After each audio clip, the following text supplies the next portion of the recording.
औज़ुबिल्लाहि मिनश्शैतानिर्रजीम बिस्मिल्लाहिर्रहमानिर्रहीम अस्सलाम वालेकुम वरहमतुल्लाहि वबरकातुहू। आज 7 दिसंबर 2017 है। ये मेरा वीडियो है हिंदू भाइयों के लिए। ऐ हिंदू भाइयों, खुशियाँ मनाओ, क्योंकि आपके भगवान शिव ही मुसलमानों के ईसा इब्ने मरियम मेहदी अलैहिस्सलाम निकले, जिसका वो इंतज़ार कर रहे हैं। आप ही के भगवान शिव, जो कि दत्तात्रेय हैं, जो कि कल्कि अवतार हैं, जो कि महाविष्णु के आखिरी अवतार हैं, आप ही के भगवान कल्कि कोई और नहीं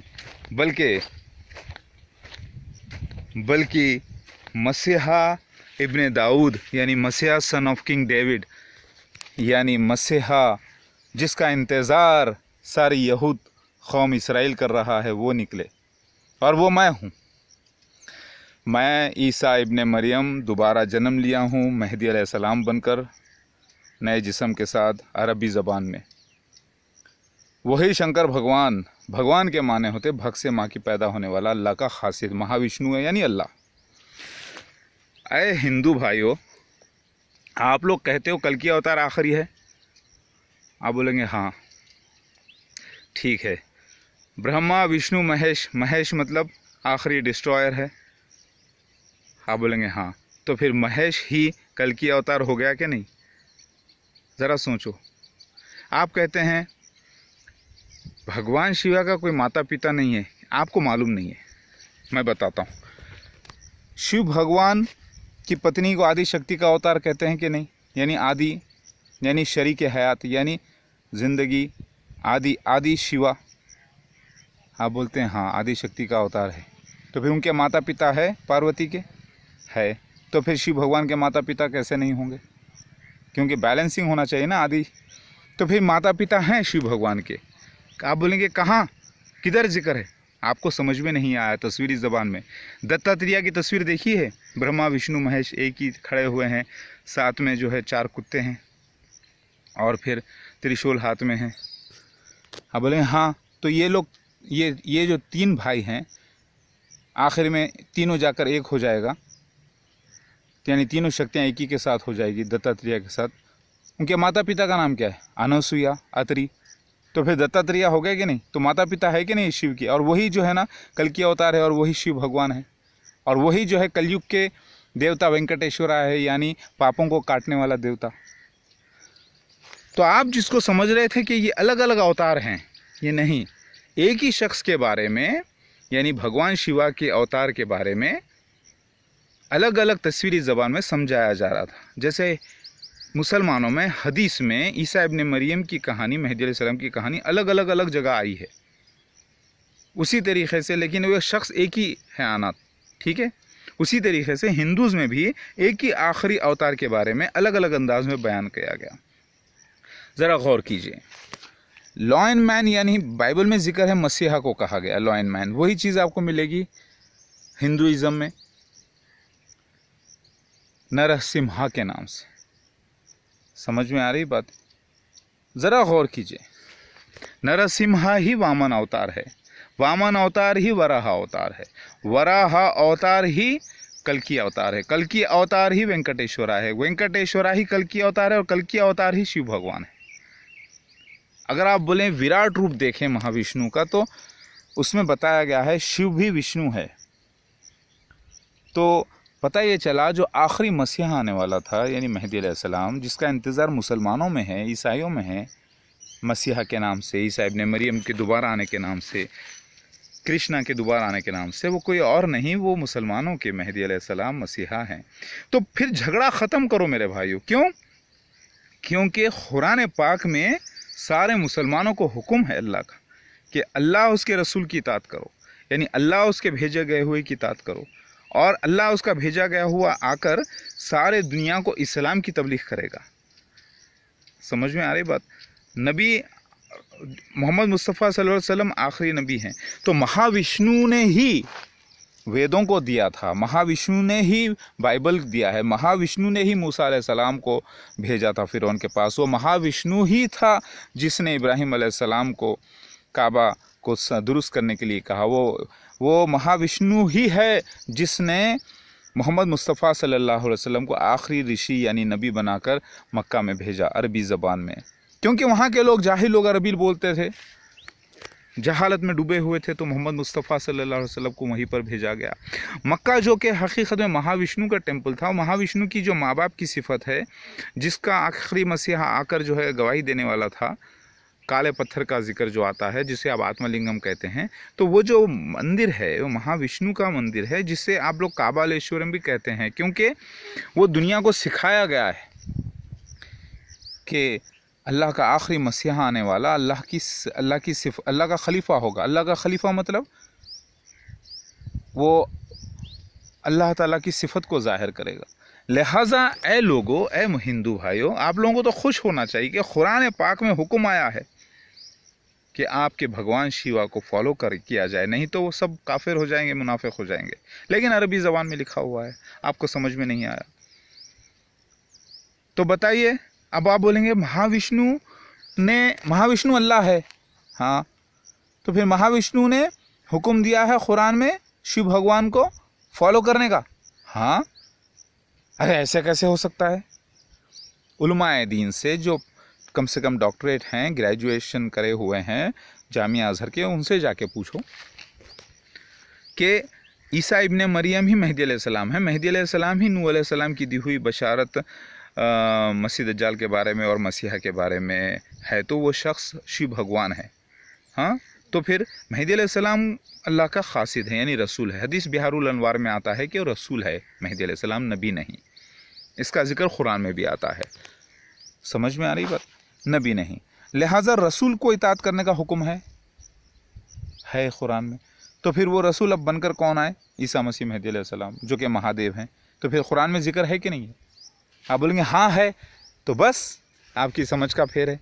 तो ऐ मुसलमानों, ऐ हिंदू भाइयों, ऐ ईसाई भाइयों, प्यार मोहब्बत से अपने शिवा को पहचान लो, और आपको कोई ज़बरदस्ती नहीं है। अगर आपको मानना है ये बात तो मानो, क्योंकि सबूत दे दिए हैं। सबूत के बिना पे तो 100% मैं जो कह रहा हूँ सही है। लेकिन अगर आप बिना सबूत के अपनी मर्ज़ी को मानते हैं और अपनी नफ्स की पैरवी करते हैं, तो फिर मैं इसके लिए क्या कहूँगा? मैं यही कहूँगा, अफसोस कि भगवान शिव को भी आपने इनकार कर दिया। भगवान शिव आकर जब साबित किए, यानी भगवान के माने होते हैं भक्त से माँ की पैदा होने वाला, अल्लाह का खासिद, नबी नहीं। लिहाजा भगवान के गॉड के माने जो है अल्लाह के नहीं हैं, महाविष्णु के नहीं हैं। नोट करें आप। अल्लाहु अकबर। हरियाली ये देखो कितनी, क्या आप नहीं चाहते कि ऐसी हरियाली, ऐसे जो है ना हरे भरे खेत सारे जहां में हो, सारे जहां में आतंकवाद ख़त्म हो जाए और प्यार मोहब्बत की जीत हो। मैं आया हूं तो सिर्फ प्यार मोहब्बत से सबूतों के बिना पर समझाने के लिए। मैं किसी को ज़बरदस्ती करने के लिए या ख़ात्मे के लिए या तलवारें चलाने के लिए नहीं आया। तलवारें मुंह की चलाऊंगा लिखा हुआ है। मुसलमान जो कह रहे हैं ना मसीहा मेहदी अलैहिस्सलाम आकर ख़त्ताल कर देंगे, तलवारें चलाएंगे, मार देंगे सबको, वो ये समझ गए कि हकीकत में तलवार चलाएंगे, जबकि बाइबल में जिक्र मौजूद है मुंह से तलवारें चलाएंगे। आप जाकर गूगल पे चेक करिए ना, अल्लाह ताला ने किताबों को फैला दिया है, गूगल पर मिल जाएगा आपको सबूत। लिहाजा हकीकत में मुंह की तलवार चलाना था सबूतों की बिना पर। ढाल यानी शील्ड, यानी रोकने के लिए जो होता है वो सबूत, किताब। लिहाजा ऐ हिंदू भाइयों, खुश हो जाओ, और मुसलमानों को खुश हो जाना चाहिए कि ये तो बआसानी से हिंदू मुसलमान एक हो जाएंगे। यानी सबके सबको इस्लाम में आना पड़ेगा।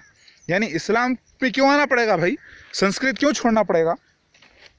सबसे ज़्यादा पुराना मज़हब है हिंदुज़म। हाँ है, क्योंकि नूह अलैहिस्सलाम यहीं से तो चले थे, यहीं से तो तनूर जो बीच है, यहीं से तो तूफ़ान शुरू हुआ था। लेकिन उसके बाद कौम जो है फिर वापस हिंदूज़ जो हैं अपने नबी नूह अलैहिस्सलाम की नाफरमानी करे तूफ़ान के बाद, और वेद उनको मिला, वो वेद लेकर लोग कुछ रह गए, कुछ अलग हो गए। लिहाजा सही बात है, संस्कृत, तमिल, ये सारी बहुत पुरानी ज़बानें हैं, इनकार कौन कर रहा है?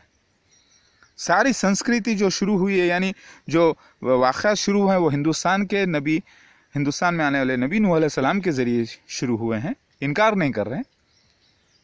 तो फिर हम संस्कृत क्यों छोड़ दें? छोड़ने के लिए नहीं कह रहे हैं, उसको भी मानो, तौरात, इंजील, ज़बूर को भी मानो, वेद पुराणों को भी मानो कि वो सच है, क्योंकि उसकी पूरी तस्दीक रामायण की तस्दीक हुई है। सीता का वाक़े की तस्दीक हुई है मेरे आने से। तो भगवद गीता को भी मानो, सब कुछ मानो, लेकिन वो सब जो शिर्क उसमें मिल गया है उसको हटाओ, और फिर उसको मानोगे तो फिर आपको उसी महाविष्णु ने यानी अल्लाह ने कुरान को भेजा और हदीस को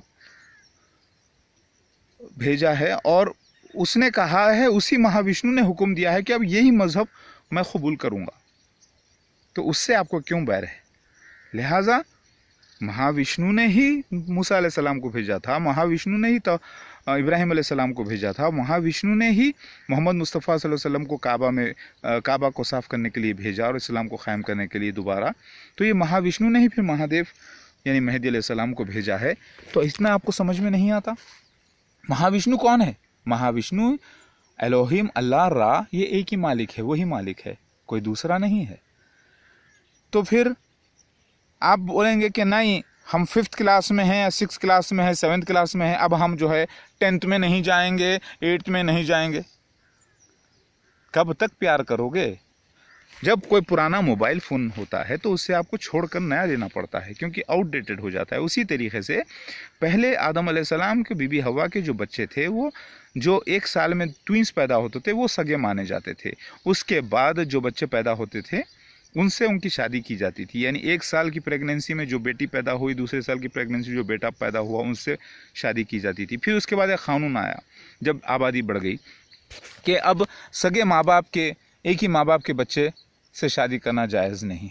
फिर उसके बाद रिश्तेदारों में होने लगी, उसके बाद फिर क़ानून आया। उसी तरीके से क़ानून वही महाविष्णु जो क़ानून नूह अलैहिस्सलाम को दिया था, जो क़ानून उसके बाद बदलकर इब्राहिम अलैहिस्सलाम को दिया, उसके बाद बदलकर मूसा अलैहिस्सलाम को दिया, उसके बाद बदलकर फाइनल करके मोहम्मद मुस्तफ़ा सल्लल्लाहु अलैहि वसल्लम को दिया है, और कहा है कि सारी दुनिया के लोगों को अब इस क़ानून में वापस आना होगा।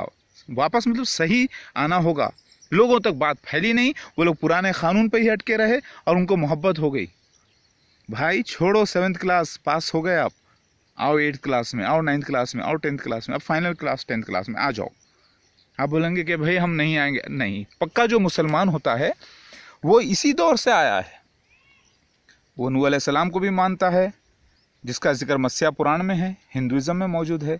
वो बाइबल को भी मानता है, वो ईसा अलैहिस्सलाम को भी मानता है, वो मूसा अलैहिस्सलाम को भी मानता है, वो इब्राहिम अलैहिस्सलाम को भी मानता है, और फिर वो आखिरी नबी मोहम्मद मुस्तफ़ा सल्लल्लाहु अलैहि वसल्लम को भी मानता है। और वो फिर उनमें से मुझ मसीह मेहदी अलैहिस्सलाम को जो मानेंगे वो सच्चे मुसलमान कहलाएंगे। वरना ये जो सारे मुसलमान देख रहे हैं आप दुनिया में, ये सारे के सारे फिर काफिर मुनाफिक हो जाएंगे अगर मुझे नहीं मानेंगे तो। ये अल्लाह ताला की आजमाइश है। तो ऐ हिंदू भाइयों, आप लोगों को तो खुश होना चाहिए। आप बोलेंगे कि भाई आप हमारा मज़हब सनातन धर्म जो है बदला रहे हैं। नहीं बदला रहे हैं, बल्कि सनातन धर्म एक ज़माने में भाई जैसे भी अमल करो, अच्छे कर्म करो, एक मालिक की इबादत करो, ये क़ानून पुराना था। उसके बाद क्या महाविष्णु ने इस सारी दुनिया को ऐसे ही छोड़ दिया कि अपना अवतार नहीं भेजेंगे? आप बोलेंगे कि हाँ भेजेंगे। तो भाई क्या खाली आप ही हिंदूज़ ही हो उस महाविष्णु के मानने वाले? क्या इसराइल में इंसान नहीं बसते? क्या अरब में इंसान नहीं बसते थे? तो फिर उसी महाविष्णु ने अरब में भी और इसराइल में भी अपने अवतारों को भेजा है, यानी अपनी रूह देकर अपने रसूलों को भेजा है, रसूलों को नबियाँ बनाकर भेजा है। तो फिर आपको ये बात नहीं मालूम क्या? आप बोलेंगे नहीं मालूम। लिहाजा मालूम कर लो, वही महाविष्णु का कुरान है। तो फिर काबा में जो 360 मूर्तियाँ थे क्यों निकाल दिए? क्योंकि आप लोग कहते हैं ना काबा जो यानी शिव मंदिर कहते हो, तो शिव मंदिर में देखिए आप, कोई दूसरी तस्वीरें रखना जायज़ नहीं है। आज भी उत्तर प्रदेश में जाके देखिए, तस्वीरें कोई नहीं रख सकते, सिर्फ काला पत्थर अलाउड है। उसी तरीके से काबा में कई फरिश्तों के, कई जिन्नात के, कई दूसरे फरिश्तों के तस्वीरें और उनके मसीह मेहदी अलैहिस्सलाम के तस्वीरें, उनकी बीवियों की तस्वीरें रखकर पूजा कर रहे थे। तो ये महाविष्णु को पसंद नहीं है शिर्क, यानी अल्लाह को पसंद नहीं है शिर्क। इसीलिए अल्लाह ताला ने यानी महाविष्णु ने खुद हुक्म दिया मोहम्मद मुस्तफ़ा सल्लल्लाहु अलैहि वसल्लम को कि उस काबा को जो है ना इस शिर्क से पाक करो। लिहाजा आपको भी इबादत करना है उसी मालिक की, महाविष्णु की। तो अगर मोहम्मद मुस्तफ़ा सल्लल्लाहु अलैहि वसल्लम उसी महाविष्णु की इबादत करते हैं और उसी महाविष्णु ने कुरान दिया है, तो क्या आप नहीं लेना चाहेंगे इस कुरान पाक को? आप बोलेंगे कि भाई ऐसा नहीं हो सकता। अरे किसको गाली दे रहे हैं? अल्लाह को गाली दे रहे हैं आप, तो समझो क्या महाविष्णु को गाली दे रहे हैं। महाविष्णु को आप गाली देना चाहेंगे क्या? नहीं देना चाहेंगे। तो अब तक जो कर रहे थे आप लोग, वो इल्म नहीं होने की वजह से। देखो, मैं नहीं कह रहा हूं कि अपना मज़हब बदलो, मैं ये कह रहा हूं आप अपने मज़हब पर जो थे वो पुराना आउटडेटेड हो चुका है, लेकिन महाविष्णु आउटडेटेड नहीं हुआ, वो अपनी जगह अटल है। उसने फिर से रिफाइन करके पूरी तरीके से इस्लाम को परफेक्ट किया है उसी ने, और उसमें दाखिल करने के लिए खुद शिवा महादेव को भेजा है। लेकिन प्यार मोहब्बत से मेरा काम दावत देना है, कबूल करना आपका काम है। अगर झूठ आपको लगता है और सबूत नहीं है आपके पास, मेरे पास सारे सबूत हैं, तो फिर आपकी मर्जी। मैं तो आया हूँ आखिरी ऋषि मोहम्मद मुस्तफ़ा सल्लल्लाहु अलैहि वसल्लम को दिए गए हुए दीन इस्लाम की तबलीग करने के लिए और सबको एक करने के लिए। मैं कोई अपनी तरफ से नहीं आया हूँ, क्योंकि अपनी तरफ से अगर आता तो मैं मसीह दज्जाल को नहीं पैदा किया। मिर्ज़ा ग़ुलाम अहमद क़ादिनी जमात अहमदिया को 209 कंट्रीज़ में मैंने कोई उन्हें गलबा नहीं दिया। दावतुल अर्ज़ मैंने नहीं निकाला, अल्लाह ने निकाला। मसीह दज्जाल को भी अल्लाह ताला ही छोड़ा है आजमाइश के लिए। उसी तरीके से मुझ मसीह महदी अलैहिस्सलाम को भी पूरे 1400 से ज़्यादा आइडेंटिफिकेशन प्रूफ्स के साथ भेजा है, जो अब तक के किसी ने भी साबित नहीं किया।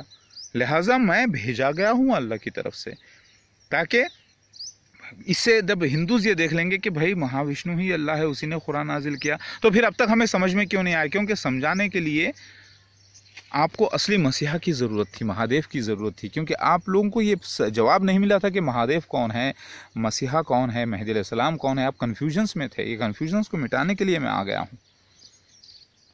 आप बोलेंगे नहीं भाई हम नहीं मानते, मर्जी आपकी, कोई ज़बरदस्ती नहीं है, लेकिन प्यार मोहब्बत अमन से रहो, और जो मानेगा उसे मिलेगी हमेशा की जन्नत, वरना बर्बाद कर दिए जाएंगे। ये महाविष्णु का ऐलान है, और वही ऐलान लेकर मैं आया हूँ खुशखबरी सुनाने के लिए और उसके अजाब से डराने के लिए और आप सबको एक करने के लिए। तो क्या ये गुनाह है? बताओ। तो मतलब हम पुरानी बातों को छोड़ दें? ना छोड़ो, ना छोड़ो। कोई मुसलमान जब मुसलमान होता है, पूरा तरीक़े से कुरान हदीस को मानता है, तो अल्लाह ताला ने खुद हुक्म दिया है, यानी महाविष्णु ने खुद हुक्म दिया है, ओम निर्गुण ब्रह्मा ने खुद हुक्म दिया है, यावे ने हुक्म दिया है कि पिछले सारे अंबिया अलैहिस्सलाम पर ईमान लाओ, किसी रसूल और रसूल में फ़र्क ना करो, बाज़ को हमने बाज़ पर फजीलियत दी है, और फिर इस दीन इस्लाम की पैरवी करो। लिहाजा सारे मुसलमान मन्नू को मानते हैं, मसीहा पुराण को मानते हैं, क्योंकि सच्चा वाक़या है। सारे मुसलमान श्री राम को मानेंगे, क्योंकि मैं ही ईसा मसीह महदी अलैहिस्सलाम ही पिछले जन्म में मैं ईसा इब्ने मरियम बिना वालिद के पैदा होकर आया था। रूह तो पाक होती है, आपको मालूम है, अल्लाह की रूह। वही रूह मैं इससे पहले श्री कृष्णा बन के आया था, उससे पहले श्री कृष्णा से यानी ईसा इब्ने मरियम से पहले मैं बुद्धा बन के आया, गौतम सिद्धार्थ, उससे पहले मैं श्री कृष्णा बन के आया, उससे पहले मैं श्री राम बन के आया। लिहाजा अब मैं महदी अलैहिस्सलाम महादेव बनकर आया हूँ। मेरी बात समझ में आ रही है आपको? तो फिर झगड़ा किस बात का है? झगड़ा आपकी नासमझी का है, लैंग्वेज की मोहब्बत का है। समझ में आ रही है बात? आप बोलते हैं नहीं भाई हम नहीं छोड़ते। अरे भाई क्या नहीं छोड़ते? मोबाइल अच्छा खूबसूरत है, लेकिन पुराना आउटडेटेड हो गया है। नया मोबाइल आ गया है मार्केट में, ये चल रहा है, और ये आखिरी मोबाइल है, इसमें कोई अब नए चेंजेस आने वाले नहीं है। यानी उसी तरीके से आखिरी इस्लाम को अल्लाह ताला ने परफेक्ट किया है, इसको आपको कबूल करना है। तो फिर मानते हैं कि नहीं मानते? भाई कैसे मानेंगे? भाई मानने के लिए देखिए, मुसलमान जो है पक्का कुरान रखते हैं, हदीसें रखते हैं, उनकी किताबों से मैं असली मसीहा महदी अलैहिस्सलाम साबित हो चुका हूँ। ईसा इब्ने मरियम का दोबारा जन्म लेके आने का जिक्र था, जो आप लोग नहीं समझ सके थे और वो लोग भी नहीं समझ सके थे। पुनर्जन्म का जिक्र मौजूद है कुरान हदीस में, रजत के नाम से मौजूद है शिया बिहारुल अनवार हदीस में, शियाओं के पास। ये लोग नहीं समझ सके। लिहाजा पुनर्जन्म में आप भरोसा करते हैं, वो सही है, सही है, कुरान हदीस से साबित हुआ। क्योंकि मैं खुद ईसा इब्ने मरियम दोबारा जन्म लेकर आया हूँ महदी अलैहिस्सलाम बनकर। समझ में आ रही बात? तो फिर पुनर्जन्म का वाक़या सही है। फिर ईसा इब्ने मरियम ही महदी अलैहिस्सलाम है, महदी अलैहिस्सलाम ही महादेव है, ठीक है। तो फिर कुरान को नाजिल करने वाला महाविष्णु है, यानी यावे अल्लाह है, तो ठीक है। तो फिर अब करना क्या है? करना क्या है? उसकी महाविष्णु के जो नए अहकामात आए हैं कुरान पाक में, उसको फॉलो करना है। ये आपको नहीं मालूम था, इसलिए झगड़ा कर रहे थे। इस झगड़े को ख़त्म कर प्यार मोहब्बत से एक ही मालिक की इबादत करना है, उसी के बताए हुए तरीक़े से। अगर फिर भी आप बोलते नहीं भाई हम नहीं छोड़ सकते, पिछले रह सकते, तो रहो। कौन आपको ज़बरदस्ती कर रहा है? कोई ज़बरदस्ती थोड़ा ही ना किया।